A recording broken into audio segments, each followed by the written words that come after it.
Hello, everybody, and welcome back to Writing the Rapids, the show where I, Joe Bielecki, talk to writers about writing. Very often, those writers have been recommended to me by writers who have previously been on the show, or it's a Rejoinder episode, which this is. Today, we're rejoined by Garett Strickland, who is a writer and artist currently based in the Midwestern United States. He's the co-director of Dromedary Studios and production in St. Paul, Minnesota. Before we get into my conversation with Garett, let's talk about how you can support the show. It's a little bit different. We're down to one tier on Patreon because it's less confusing. For $2 a month, you can help me out. That's it. You get episodes a little bit early. Maybe some new things I'm doing this year or hope to do this year, you'll get a little bit early too. Maybe you'll get a little bit of insight. At the very least, you'll get episodes early. You can also look for my book. It's called Tired. It's on Amazon. And that's it. Let's get on with the show.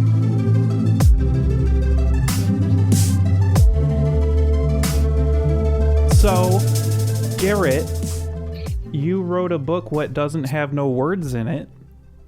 Yeah. How come? Well, it started as a kind of tribute and celebration. And I found that in trying to write about what I was trying to write about,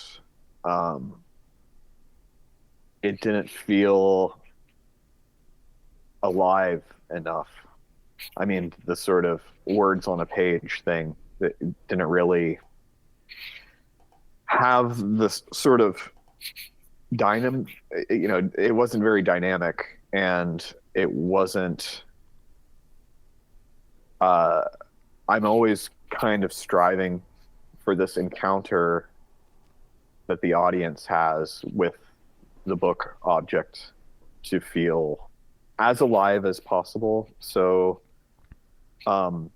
it seemed, and I've had my visual art practice for a long time, and I knew that I wanted to incorporate that. I knew that I wanted it to be in color.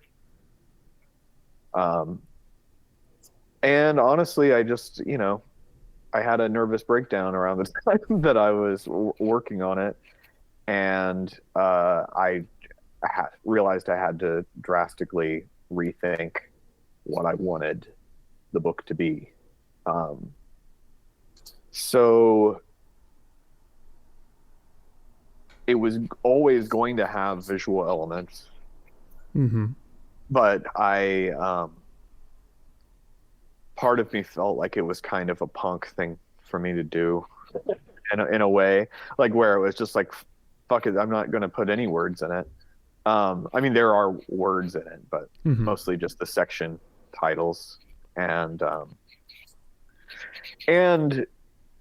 there's a QR code that links to a website at the end of the book where I will continue to roll out tracks of me singing. So the text, there is text, but to that extent, it's like, it's invisible. It's got living breath behind it. It seemed to fit with the idea that this is a ever expanding horizon that the book is trying to present, and that it would continue to have a life beyond its publication in a way that I can continually be working with.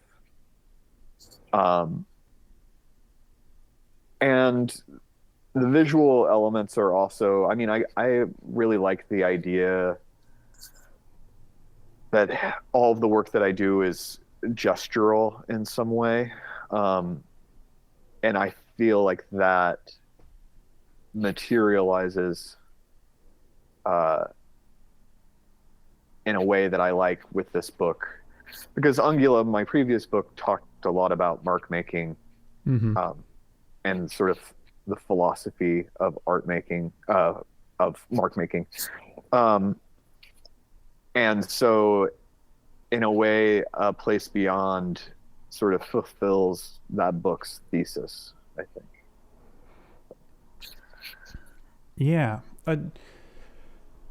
And then thinking about like scrims as well, your work has, it occurs to me now, has always been a sort of like post hypertextual sort of thing, portology and that sort of thing. The idea that like things are intertwining and interweaving, and it does sort of not surprise me that somebody in my milieu would eventually put out something that is asemic, right? Like somebody was going to do it. I think William Watson said that he was going to do something like that too, because his books have large visual components as well, in a different direction than yours, to be sure. But there's something about the looping that happens between artistic forms that is interesting to me. You know, like poetry being kind of a precursor to music, and then music going back into poetry, and then poets adding in instruments, and then you have bands like The Listener, I think they're called, and yeah,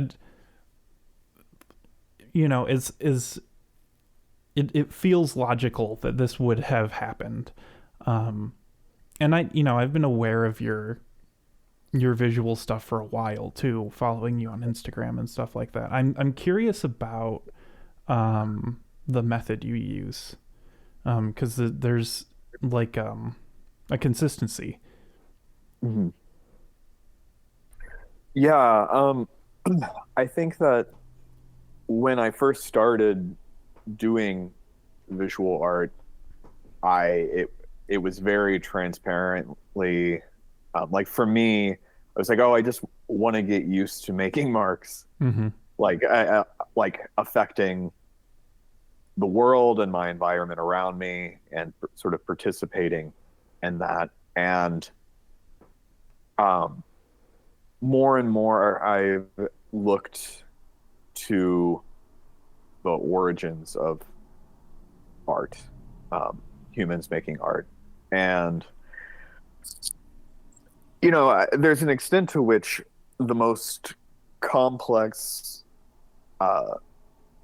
quantum mathematical formula is still just a bison on a cave wall. That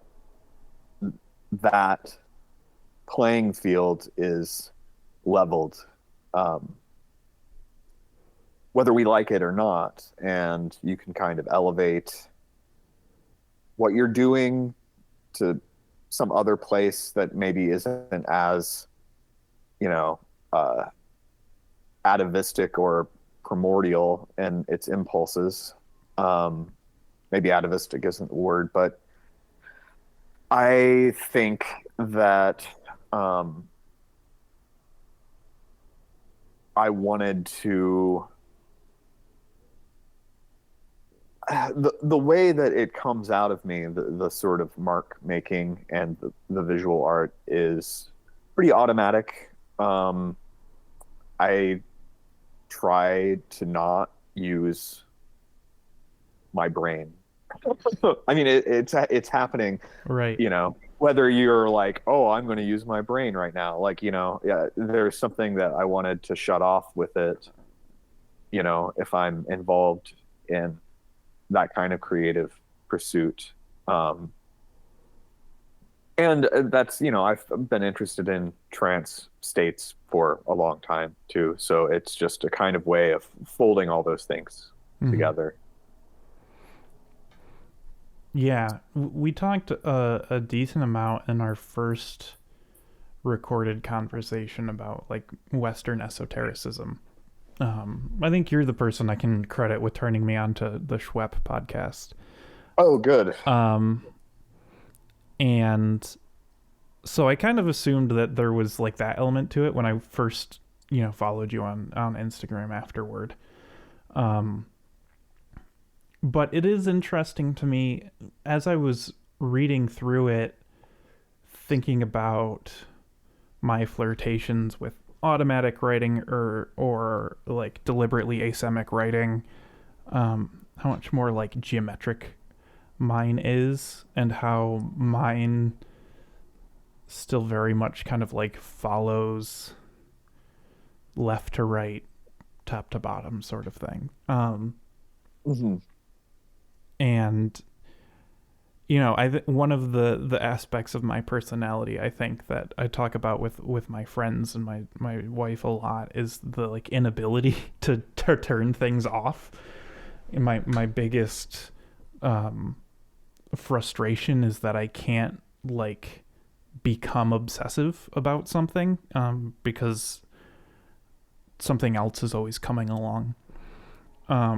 Which is like why writing novels is so hard for me, even though I want to like primarily be a novelist. It's just like the amount of time it takes to create a novel.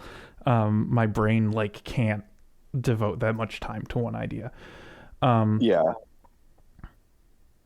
But I suppose it also, maybe me classifying this book as purely asemic writing is like not necessarily 100% correct. Well, it's a strongly collaborative book. I gave Mike Correo hundreds and hundreds of images to work with, and most of the line work, I was like, here, take this, vectorize it, and do whatever you want with it.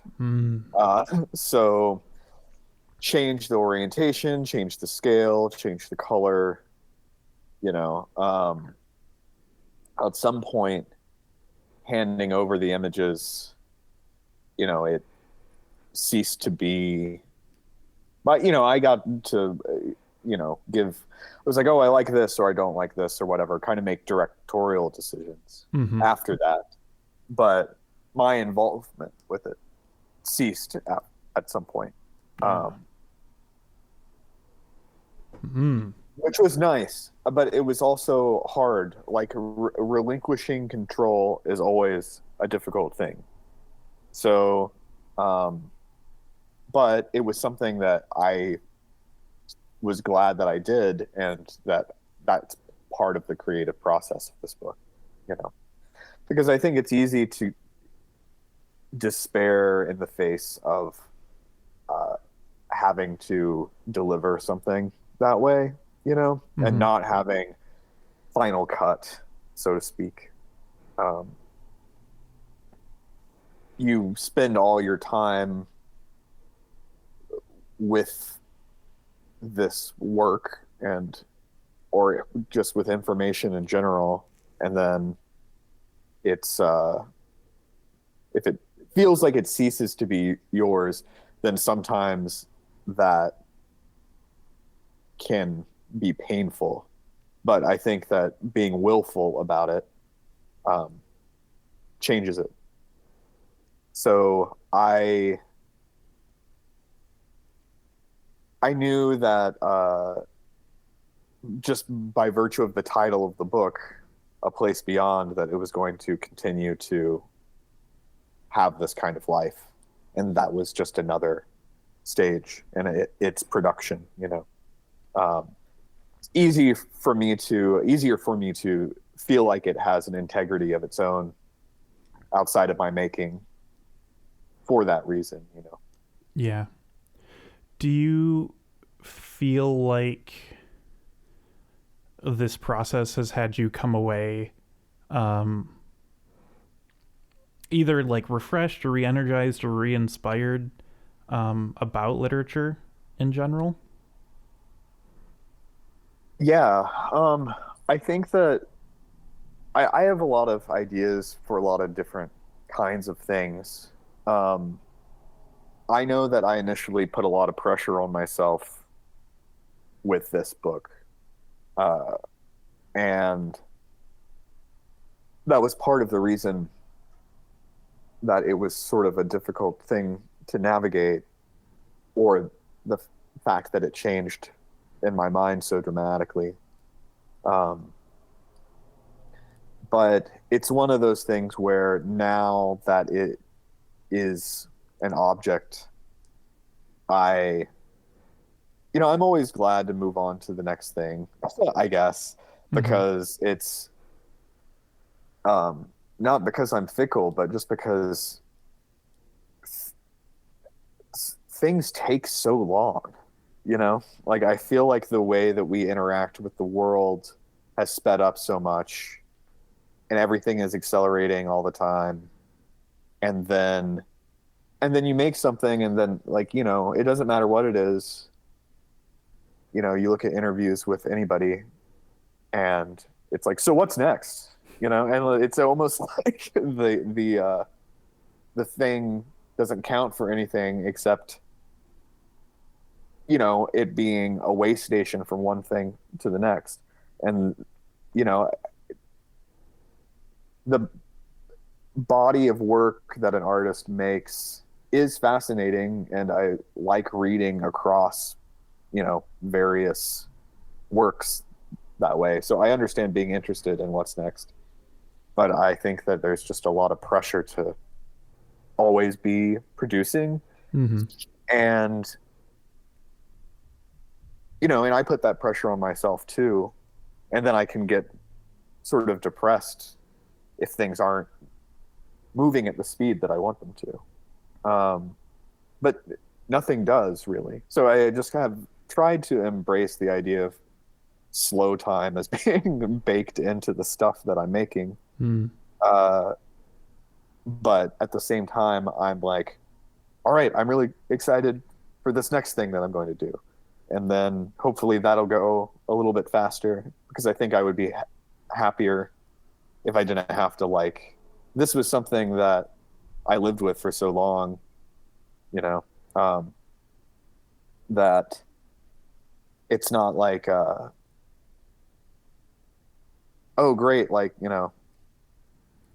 I I think that with any of the, with Ungula or any of the other stuff, I feel like it's something that I continue to live alongside because, like I said, of the integrity that it has to itself. Um, but I've only made two, not only, but I've made two books so far, and each of them arrived surrounded by cataclysm, it Mm. seems like. But I think maybe the idea of a catalyst, uh, you can either be afraid of something like that, or you can embrace it. And I think that, Ungula is a very negative book. Like, I mean, its outlook isn't rosy. Mm-hmm. But it's still a lot of fun, and I encourage people to look at it. But it's also like I wanted to strip away all the dark elements from this new book, and uh, which is harder than it seems like it would be, you know. Yeah. That's interesting to me. There were certain parts of it that felt um like purely beautiful, like hard to look at it and feel something negative. But there's spreads that are sort of gradiated and wavy, Mm-hmm. that remind me, like, specifically of the portrait Kay Sage did after her husband died. I think it's got to just be that, like, the color palette and the sort of, like, fragmented post-cubist sort of gradient texture. But I think even then, like, it didn't feel cynical, right? Like, Yeah. negative feelings have a lot of different flavors to them that don't always get the benefit of being parsed as well as they could be. So like, I also wonder too. This is like psychoanalysis beyond what I'm ever going to be capable of. But like, I wonder if like the unknown, if like if mystery, right? Because a place beyond, like it's because there are so few legible words in the book, is kind of there in your mind as you're reading through it. I just, Lovecraft said like the unknown is the most horrifying thing and stuff, and I wonder if just that sort of like, if being beyond is easy to make inherently uncomfortable rather than like exhilarating. The more I talk through it, the more obvious it sounds. So this is not psychoanalysis beyond what I can do. I think this is actually pretty easy, but yeah, I don't know. Yeah, I mean, I think that, I'm not a big fan of specificity. Mm-hmm. And the idea that the title, like a place beyond what? Well, that there are any number of things that you can think of and associate with a title like that. And I, when I started on it, I thought that it referred to something very, like, it had more of a specific emotional meaning for me at its beginning than it did at the end. So, and it continues to change that way too. But I think, and Kay Sage is a big influence. And one thing that I've always liked about most of her paintings is that the vanishing point is really far in the horizon, with much of her work. Mm-hmm. And she plays with scale a lot. And she also has, a lot of her paintings have these structures that look like they were abandoned in mid-construction, but there are no people around. So the fact that there aren't really any identifiable like figures in the book, in a way makes you feel more present. Like you are what figure exists in the context that the book presents, rather than it being like, oh, here's a man or something, Mm-hmm. And I think that the fact that Kay Sage's worlds are empty of people, but what you assume would be the efforts of human construction are what remains, and they're finished. So also just the idea of looking at a finished painting of something that is unfinished is really interesting to me. Mm-hmm. So, and we've talked before about the role of the audience as co-author, and I think that the gaze of the reader in this case finishes the work or continues to unfold it in a way that I'm really pleased with, in terms of, having written about that before and being able to demonstrate it in a more concrete way has been really fulfilling.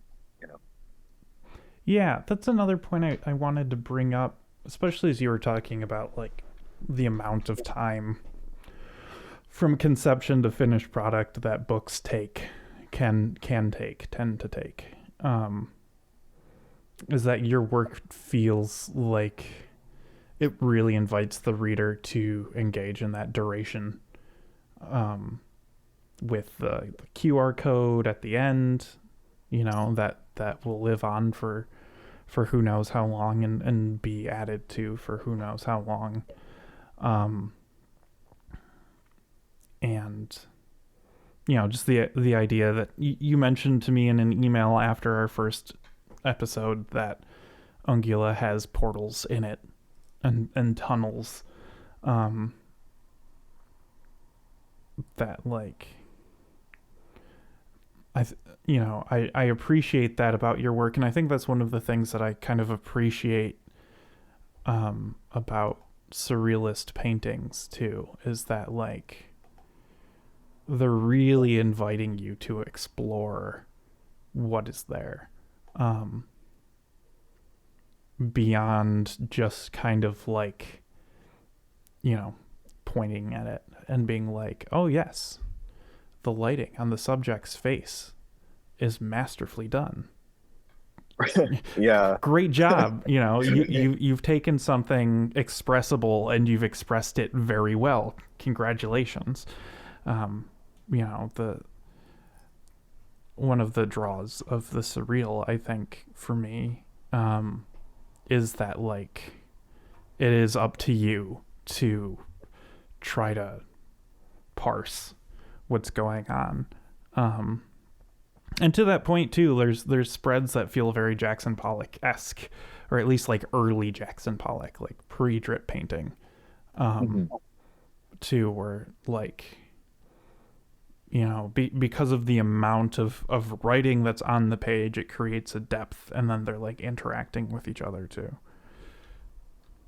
Yeah, I was really pleased with the way Mike sort of fit the elements together, because we had talked about that, we didn't want it to just be like an art book like you would ordinarily encounter, that it was something that still needed to be, you still had to have the feeling of reading it, rather than just like, oh, here's a picture book, and I think that the sort of way that he was able to make that work was it turned out great, and I was excited when I saw that. Whereas the elements that I turned in were all discrete, so you're not really sure what's going to happen.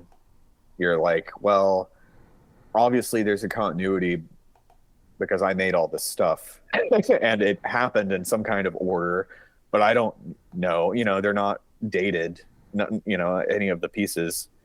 So it's just more like, oh, I have all this stuff, I have all this work, and I know that it serves a purpose, but the mystery of it is as present to me as it would be to anybody else. Right.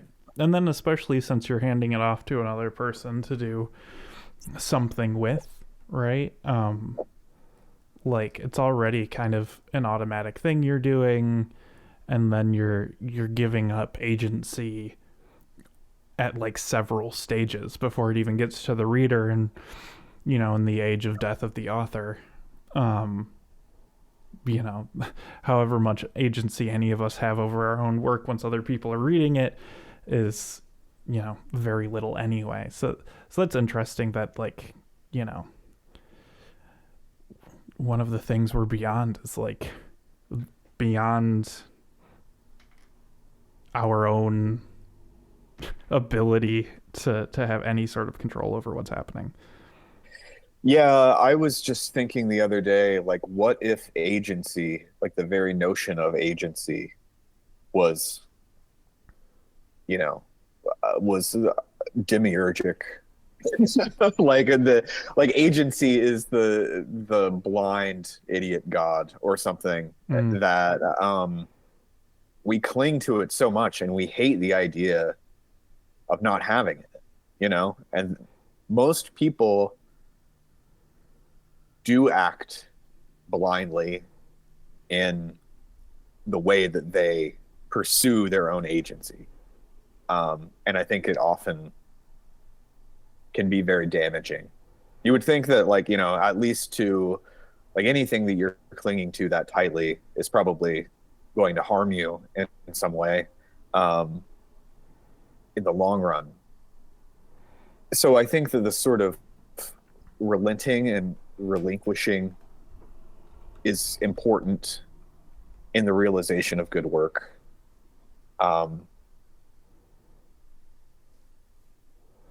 You can point to, you know, I think that like craftsmanship people are like, I'm not a technician, you know, like I am fine with it. Most of the work that I like in any form is not made by, I mean, there's something expert in knowing oneself, you know, enough to be like, here, I executed this thing. And that's maybe more important to me than like you were saying, like, oh, you really reproduced photorealistic light on in this person's face or something like that, you know. First of all, if you're reading a book, like, that's not what it is. It's words, you know, like most of the time. You're not. And then, yeah, it's fulfilling to have that kind of, like, I'm using my imagination to picture this thing, and this person is obviously really talented at describing it in order to get me to visualize it. But that's too much mediation for me. It's not very interesting to me anymore. And I think in visual work and audio work, you know, it's more immediately affecting. Everybody likes music, you know, and part of what makes it enjoyable is that it can feel passive. You know, the same thing with podcasts or that kind of thing. I think that people often with reading have this, you know, people who like to read, but people who don't are like, oh, this is work, you know, like I pick this thing up and then I have to bring my game to it. And then it's intimidating to people, you know? And I think that even though obviously the things that I've made are challenging, I don't want them to feel like a chore to anybody, you know? I want delight to figure in to what I'm doing. Both as a maker and as somebody who consumes media. And it feels like that kind of, you know, I want to be generous in the way that I'm executing something where I'm not alienating anybody. It's not like, oh, haha, I'll publish a book that doesn't have any words in it and everybody will be confused by it. That's not really the idea, you know. I actually want to strip away confusion. I feel like there's a way that encountering this work is like, you can like the colors on this page and there isn't anything else that you need to do, you know. You can just appreciate it. And just like a part of my brain shutting off to make it, you can also have that experience with it.